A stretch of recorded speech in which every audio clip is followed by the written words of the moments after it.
అండి ఈరోజు డే 13 కదా మన 20 డేస్ ఛాలెంజ్లో ఈరోజు అసలు చాలా పెద్ద లాస్ వచ్చింది 6932. నాకు ఎడిట్ చేసి లాస్ని ప్రాఫిట్గా చూపించడం అయితే రాదు, ఉన్నది ఉన్నట్టుగా నేను చూపిస్తానండి. నేనేం ఎడిట్ చేసి చూపించాల్సిన అవసరం లేదు నాకు. ప్లస్ ఇంకోటి ఏంటంటే ఎప్పుడైనా నేను ట్రేడ్ తీసుకోలేదు అని అంటే నిజంగానే తీసుకొని ఉండను, అంతేగాని లాస్ వస్తే చూపించకుండా అట్లా అయితే నేను చేయనండి. నేను ఇప్పుడు చూపిస్తున్నాను కదా మీకు, నేను అట్లా ఎడిట్ చేసి చూపించే వ్యక్తిని అయితే కాదు, ఒరిజినల్గా చూపిస్తున్నాను. నా లాస్ అనేది ఈరోజు నాకు 6900 వచ్చింది కాబట్టి నేను చెప్తున్నాను. మనం ప్రతిదానికి మనం ఏం చేయలేము, మనం జరిగిన సిచ్యువేషన్నే మనం ఎక్స్ప్లెయిన్ చేసుకోగలగాలి, అంతేగాని మనము ఫేక్ కంటెంట్ని క్రియేట్ చేసి ఛానల్ ఎక్కడికో వెళ్ళిపోవాలని మాత్రం ఎప్పటికీ అనుకోకూడదు. నా దృష్టిలో ఎప్పుడైతే పర్ఫెక్ట్గా ఉంటారో వాళ్ళకి ఎప్పటికైనా, ఇప్పటికి సబ్స్క్రైబర్స్ తక్కువ రావచ్చు కానీ ఫ్యూచర్లో మాత్రం ఎప్పటికీ తక్కువ మంది ఉండరు అని నా ఉద్దేశం అండి. నేను always true, I'm not false అండి. మీరు నా వీడియోస్ అన్నీ చూసుకోండి, నేను ఎక్కడ కూడా ఎడిట్ చేసి చూపించిన ఇదే ఎక్కడ లేదు, ఓపెన్గా ఉన్నది మాత్రమే నేను చూపిస్తూ ఉంటాను. మీరు చూసుకున్నట్టయితే నేను ఈరోజు అన్నీ కూడా నిఫ్టీలో మాత్రమే తీసుకున్నాను. ఎలా తీసుకున్నాను, అసలు యాక్చువల్గా ఏం జరిగింది, సడన్ ఫాల్ వచ్చింది మీకు తెలుసు. మామూలుగా ఈరోజు ట్రేడ్ చేసిన ప్రతి ఒక్కరికి తెలిసి ఉంటుంది, సడన్గా ఆఫ్టర్నూన్ ఎంత బిగ్ ఫాల్ వచ్చింది అనేది మీరు ప్రతి ఒక్కరికి కూడా అబ్జర్వ్ చేసి చూసినట్టయితే తెలిసే ఉంటుంది. ఒక్కటి మాత్రం నేను ఇక్కడ 22,000 PE అనేది మంత్లీ ఎక్స్పైరీది ఉంది కదా నెక్స్ట్ వీక్ది, అది మాత్రం క్యారీ ఫార్వర్డ్ చేశాను. 1395 రూపీస్ అనేది ఈరోజు దీంట్లో ప్రాఫిట్ అనేది ఉంది. ఇంకా రేపు ఏమవుతుంది అనేది నాకైతే తెలీదు. ఇంతవరకు ఎప్పుడు కూడా నేను ఇట్లా పొజిషనల్ ట్రేడ్ అనేది తీసుకోలేదు. సో అసలు ఎందుకు నేను ఇది తీసుకున్నాను, ఏం అనాలిసిస్ చేసి తీసుకున్నాను అనేది కూడా నేను ఇప్పుడు ఈ వీడియోలో ఎక్స్ప్లెయిన్ చేసేస్తాను. చూడండి, నేను నిఫ్టీ 50 చార్ట్ అనేది ఓపెన్ చేసేస్తున్నాను. ఈ నిఫ్టీ 50 చార్ట్లో 15 మినిట్స్ టైం ఫ్రేమ్లో ఓపెన్ చేసి చూసేద్దాం. 5 మినిట్స్ 15 మినిట్స్ కన్నా 5 మినిట్స్ అనేది క్లారిటీగా అర్థమవుతుంది నాకు తెలిసి మీకు.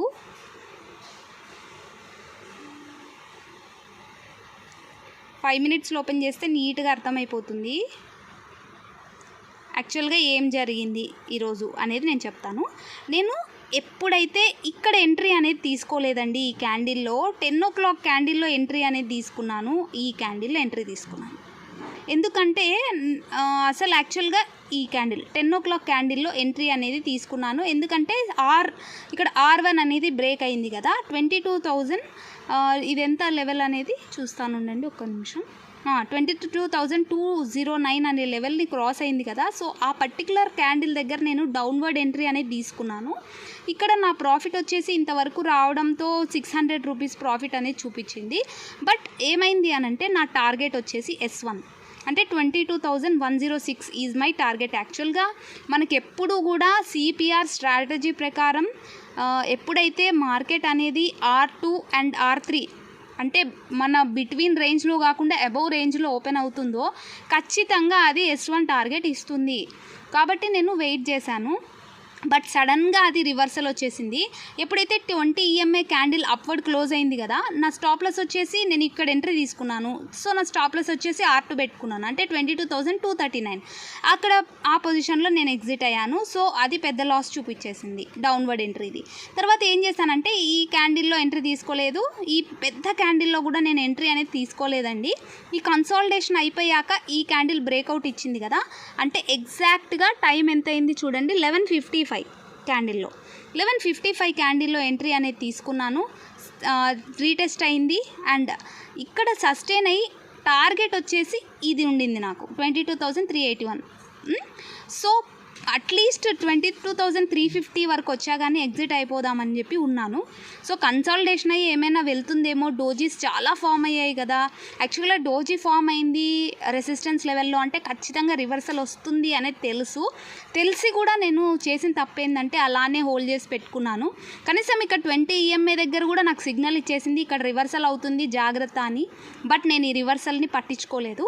సో అలా ఈ క్యాండిల్కి బలైపోయాను అనమాట. సో ఎప్పుడైతే అప్వర్డ్ మూమెంట్ ఎంట్రీ తీసుకున్నానో ఈ క్యాండిల్లో నాకు లాస్ అనేది బుక్ అయిపోయింది.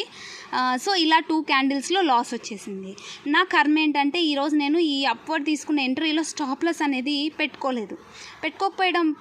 పెట్టుకోకుండా వదిలేసేటప్పటికి నేను ఎగ్జిట్ అయ్యే లోపే ఈ క్యాండిల్ చాలా స్పీడ్గా ఫాల్ అయినప్పుడు ఏమవుతుందంటే ప్రీమియం అనేది హెవీగా ఫాల్ అనేది వస్తుంది.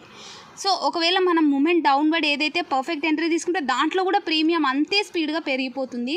సో అలా ఈ యొక్క క్యాండిల్ అనేది నాకు ఈరోజు పెద్ద లాస్నే ఇచ్చేసింది. సో అలా నాకు 2 సైడ్స్ లాస్ అనేది వచ్చింది.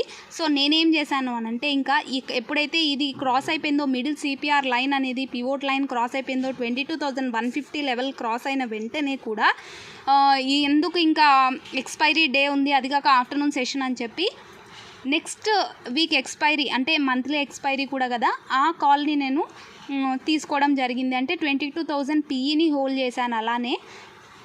సో అలా నా పీఈ అనేది డౌన్వర్డ్ ఎంట్రీ ఉన్న 22,000 పీఈ అనేది మంత్లీ ఎక్స్పైరీ తీసుకోవడం జరిగింది. సో ఈ మూవ్ అంతా కూడా దాన్ని క్యాప్చర్ చేశాను. నెక్స్ట్ ఏమైంది అని అంటే, ఇంకొక కాల్ కూడా ఉంది. మీరు చూసినట్టయితే ఇక్కడ నా పొజిషన్స్లో ఇంకొక కాల్ ఇది 22,000 పీఈ ఆఫ్ 18th ఎక్స్పైరీది కూడా ఉంది. దీంట్లో 1,700 ఎలా లాస్ వచ్చింది అనేది కూడా నేను చూపిస్తాను. ఎలా లాస్ వచ్చింది అంటే చార్ట్లో చూపిస్తాను. ఎప్పుడైతే ఇక్కడ ఉంది కదా, సడన్గా ఇట్లా ఫాల్ వచ్చింది. ఈ ఫాల్లో నేనేం చేశానంటే, ఆ ప్రీమియం చూస్తే ఒక్కసారిగా 40లో ఉన్న ప్రీమియం సడన్గా 150కి వెళ్ళింది. సో సరే అని చెప్పి నెక్స్ట్ ఏం చేశానంటే, ఇక్కడ ఎంట్రీ అనేది తీసుకున్నాను 5 minutes దాంట్లో. ఎప్పుడైతే సపోర్ట్ దగ్గర ఉంది కదా, సపోర్ట్ దగ్గర ఉన్నప్పుడు ఎంట్రీ అనేది తీసుకున్నాను. కానీ సడన్గా ఏమైంది, ఈ క్యాండిల్లో చాలా పెద్ద క్యాండిల్ సడన్గా రివర్సల్ అయింది. ఎందుకంటే యాక్చువల్గా మనకి ఒకవేళ మార్నింగ్ తీసుకున్న వాళ్ళంతా కూడా ఇక్కడ ప్రాఫిట్ని బుక్ చేసుకొని ఉంటారు. అన్నీ తెలిసి కూడా తప్పు చేశాను అనమాట ఈరోజు. సో ఇక్కడ ఈ క్యాండిల్లో సడన్గా డికే అనేది అయిపోయింది. బట్ అలానే లాస్ట్ వరకు హోల్డ్ చేశాను అప్ టు 22 వరకు, అండ్ నా ప్రాఫిట్ని ఎగ్జిట్ చేసేసాను. సో ఇలా నా ప్రాఫిట్ అనేది ఈరోజు బుక్ చేసుకోలేకపోయాను. సో ప్రస్తుతానికైతే ఇదంతా మూని 22,000 పీఈ నెక్స్ట్ మంత్లీ ఎక్స్పైరీది ఉన్న పుట్ని హోల్డ్ చేసి పెట్టాను. అది ఎందుకు హోల్డ్ చేశాను అనేది కూడా నేను ఇప్పుడు మీకు 1 day టైం ఫ్రేమ్లో చూపించేస్తాను. మనకి 1 day టైం ఫ్రేమ్లో అబ్జర్వ్ చేసి చూసినట్టయితే, యాక్చువల్గా 1 day టైం ఫ్రేమ్లో మనం అబ్జర్వ్ చేసి చూస్తే ఇక్కడ మన సిపిఆర్ అనేది బ్రేక్అవుట్ జరిగింది. చూడండి, సిపిఆర్ అనేది బ్రేక్అవుట్ జరిగింది. సో ఇలా సిపిఆర్ ఇంకా బ్రేక్అవుట్ జరిగింది అని అంటే కరెక్ట్గా ఇక్కడ మనకి R2 నుంచి రివర్సల్ వచ్చింది, సిపిఆర్ కూడా బ్రేక్ డౌన్ జరిగింది. సో ఏమైనా ఇక్కడ వరకు సపోర్ట్ లెవెల్ వరకు వస్తుంది అంటే 21,876 వరకు ఏమైనా రావచ్చు అనే ఉద్దేశంతో ఈ 100 ఉన్న పాయింట్స్ని మూని క్యాప్చర్ చేసుకోవడానికి ట్రై చేద్దామని ఫస్ట్ టైం ఒక పొజిషనల్ కాల్ని ఫార్వర్డ్ చేశాను. ఇంకేమవుతుంది అనేది అయితే తెలీదు, చూడాలి. ఒకవేళ లాస్ వస్తుందా ప్రాఫిట్ వస్తుందా అనేది అయితే నాకు తెలీదు. ఫస్ట్ టైం అనేది నేను పొజిషనల్లో హోల్డ్ చేస్తున్నాను. ఇంకా నేను దానికి ఏమవుతుంది అనేది ఇంకా రేపు మళ్ళీ షార్ట్లో ఖచ్చితంగా పోస్ట్ చేశాను.